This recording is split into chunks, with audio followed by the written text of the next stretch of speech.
Welcome to our next online class. So in the first class we discussed about what is cell. That is also discussed in our class 8 cell chapter.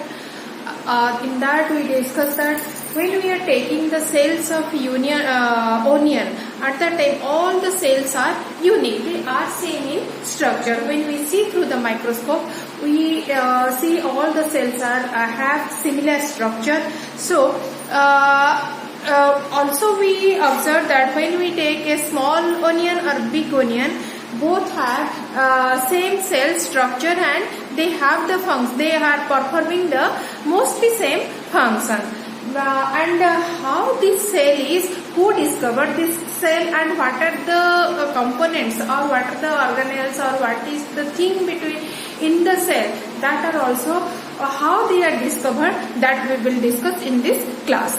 So we know that in our previous class, Robert Hooke, who discovered the cell. So when he discovered the cell is he discovered the dead cells, that means the corpse cells, or he discovered the cell from the barks of the trees. These are the dead cells. And when he discovered that at that time, he do not get a chance of there is no availability of highly magnified electron microscope. So that's why with the help of primitive microscope, this person Robert Hooke discovered the cell, which are mostly these are the dead cells. But in Anton van Leeuwenhoek, about this person we know in our microorganism chapter. So this scientist, when he put a drop of water on a slide, pond water, he observed that small microorganisms under highly developed microscope, he know that the cells of microorganisms are present in the water. So that's why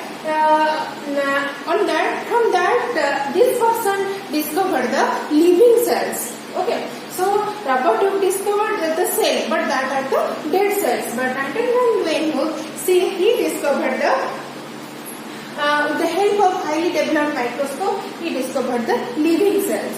So we know that in our previous class 8, cell, and in the center of the cell, there is a spherical body which is known as the nucleus. And this nucleus is discovered by the scientist Robert Brown. This person is a botanist, and this person discovered there is a nucleus present in the center of the cell. Then we know that in between the nucleus and the outer membrane of the cell, there is a fluid-like substance is present, or a jelly-like substance is present. So this is called as the cytoplasm. And this cytoplasm is discovered by a scientist called J.E. Purkinje. So J.E. Purkinje is a scientist who discovered the cytoplasm. Now again I am repeating that the cell is discovered by dead cells. Okay, these are discovered. First cell is discovered by Robert Hooke in the year of 1665. Then Anton van Leeuwenhoek, who discovered the living cells in the year of 1674 by a highly developed microscope. Then after that, the nucleus is discovered by Robert Brown in the year of 1831, and the cytoplasm is discovered by cytoplasm. He discovered protoplasm, means the nucleus and the cytoplasm, he discovered protoplasm. So protoplasm is discovered by Purkinje in the year of 1839. So again I am repeating. So the Robert Hooke discovered dead cells in the year of 1665. Then Anton van Leeuwenhoek discovered the cells. This person discovered the cell, and in the year of 1674. Then Robert Brown discovered the nucleus in the year of 1831. Whereas J.E. Purkinje discovered the protoplasm. Total is your protoplasm. Protoplasm in the year of 1839. So this is in the year of Robert Brown in the year of 1665. Anton van Leeuwenhoek in the year of 1674, Robert Brown in the year of 1831, then J. E. Purkinje in the year of 1839. So this is the discovery of cell and its different organelles which are present in the cell. That means the protoplasm and the nucleus. So when the cell is discovered, after that different theories are put forth after the discovery of cell, and these theories are called as the cell theories. These theories are the cell theories.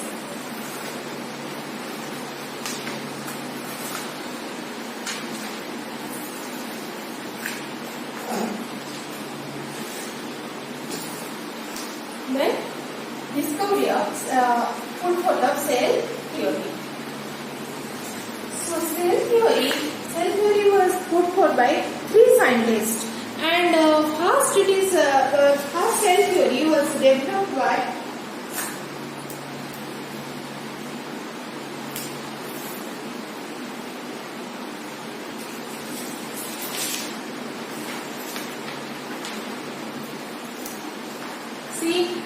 first cell theory is developed. These 2 persons are 2 Nobel Prize winner, and first person is Theodor Swan and M.J.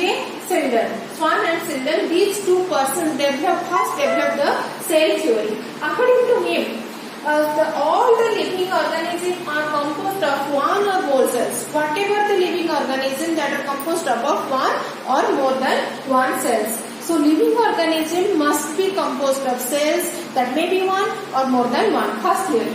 The next theory is the cell is the basic that we learnt in our class 8. The cell is the basic structural and functional unit of all living organisms. It is the basic structural and functional unit of all the living organisms. Then after that, another scientist, that is the Rudolf Virchow, who developed another theory he put forth, that is the cell arises from a pre-existing cell.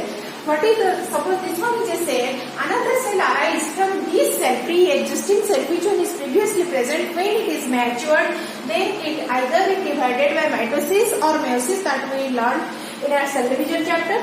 So by the spontaneous division from the pre-existing cell, we are getting the new cell. So what the cell theory says?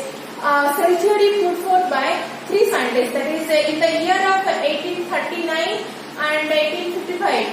Cell theory put forth by 2 scientists, that is the Theodor Swan and Sindel. So first theory is all living organisms are made up of 1 or more than 1 cells.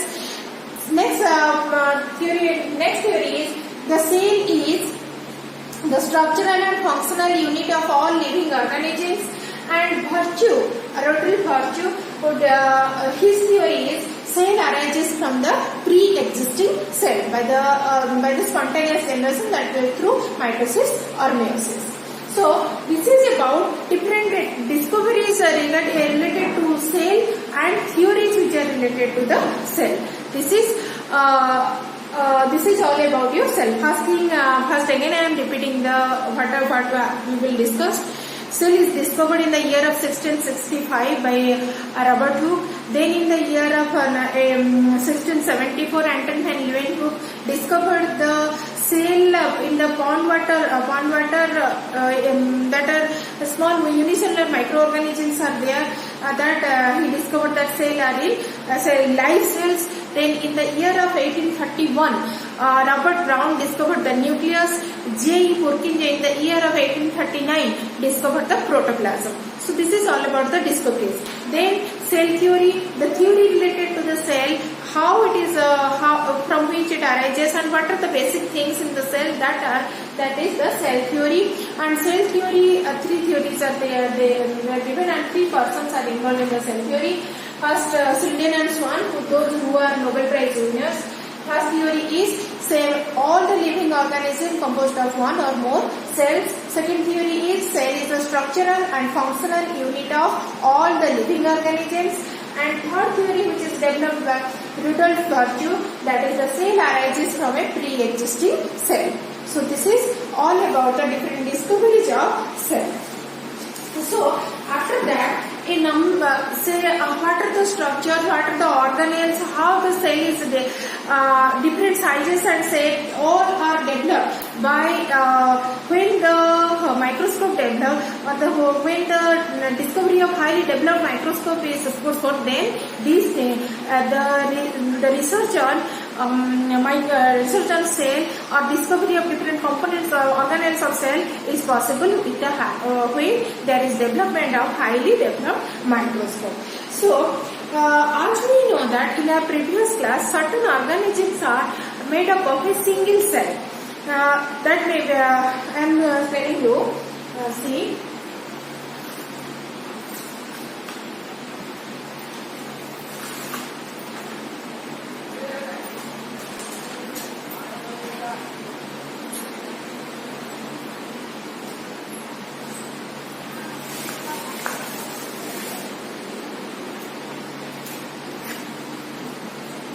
That is Chlamydomonas.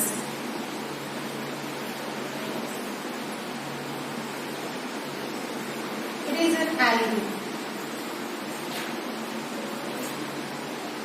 Then amoeba. It is a protozoa.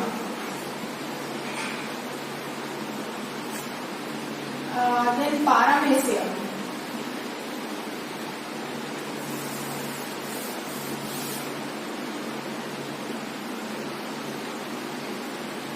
It is also a protozoa.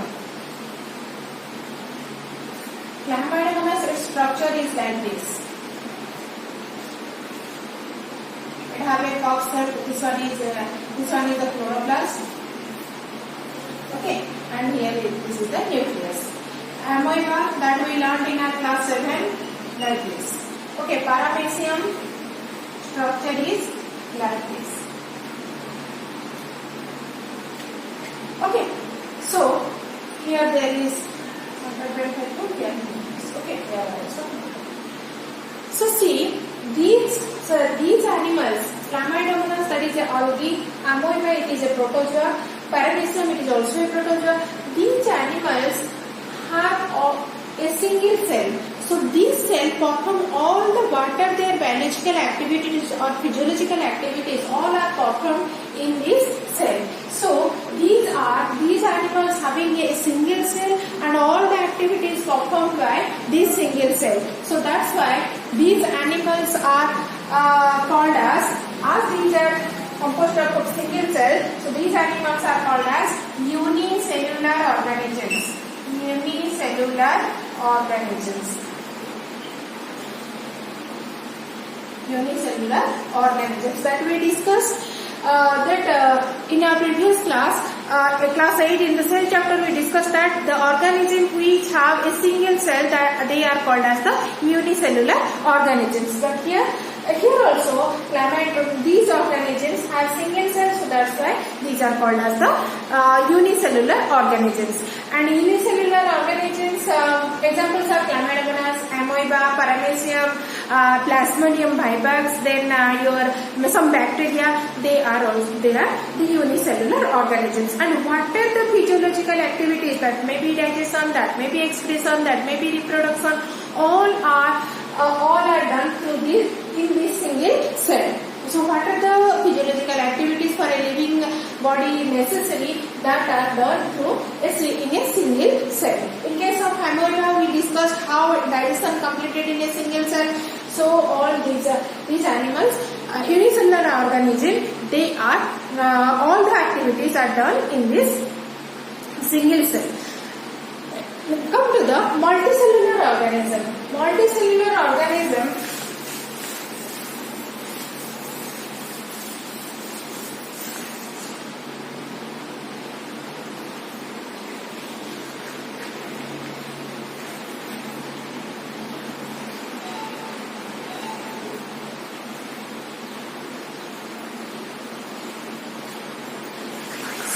Multicellular organism, their body is composed of more than one cells, and each cell have different according to their function. There are structural differences there. Each cell have a cells they are performing a same function. So these are these in case of multicellular organism, this body is composed of more than one cell. In case of onion peel, when we are putting onion peel, at that time we see that all the cells have same in structure, but at that time we discussed that cell are similar. All the cells in a onion peel, they are similar in structure. But in case of multicellular organism, all cells are not do not have same structure and do not have also same function. I am showing you some cells, they have different functions. So the multicellular organisms which have more than one cell. Example is your all the animals, high developed animals, human being, plants. All these are the multicellular organisms.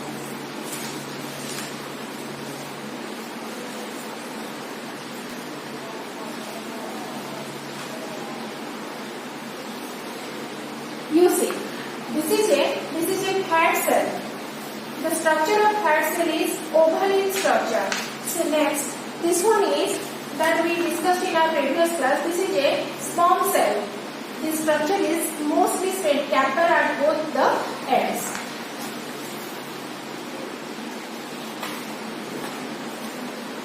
Next come to, this is the cell structure of the ovum or the egg cell. This is the egg cell. Ovum means the egg comes from the ovary, that is the ovum. Ovum, it is a spherical in structure. Mostly it is spherical in structure.